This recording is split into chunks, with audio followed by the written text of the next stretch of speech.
Hi, my name is Damhnait Monaghan, and I will be reading And We Lived Happily Ever After from the 2022 National Flash Fiction Day Anthology.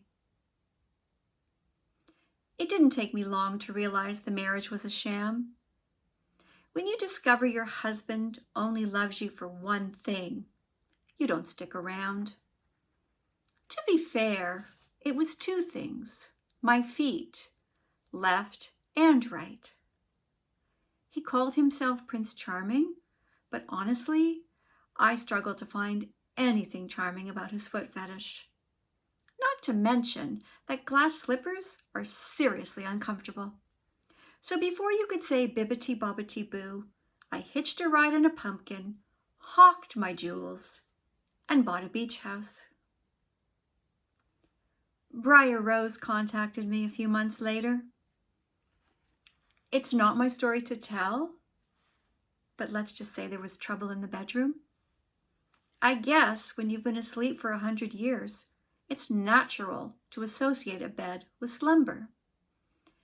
Every single time she drifted off, there was Prince Philip, right in her face, kissing her awake, hour after hour.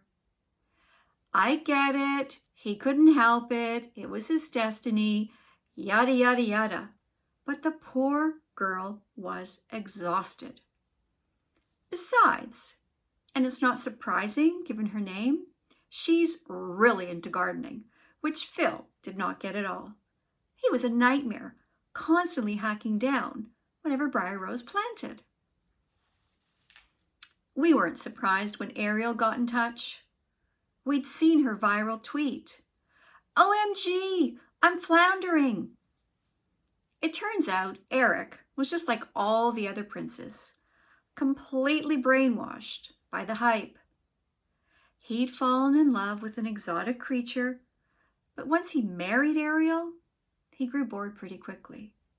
Turns out he wasn't even a leg man. And he expected her to wear that seashell bikini top everywhere. She was always cold in air-conditioned malls, and people stared. Luckily, Ariel and Eric agreed on one thing. She was better off as a mermaid. She re-embraced her mermaidism and hightailed it out of the marriage.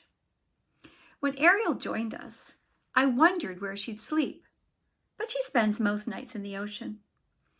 If we're having a girls' night in, we congregate in the hot tub. And sometimes she sleeps in the bathtub, although her singing drives me crazy.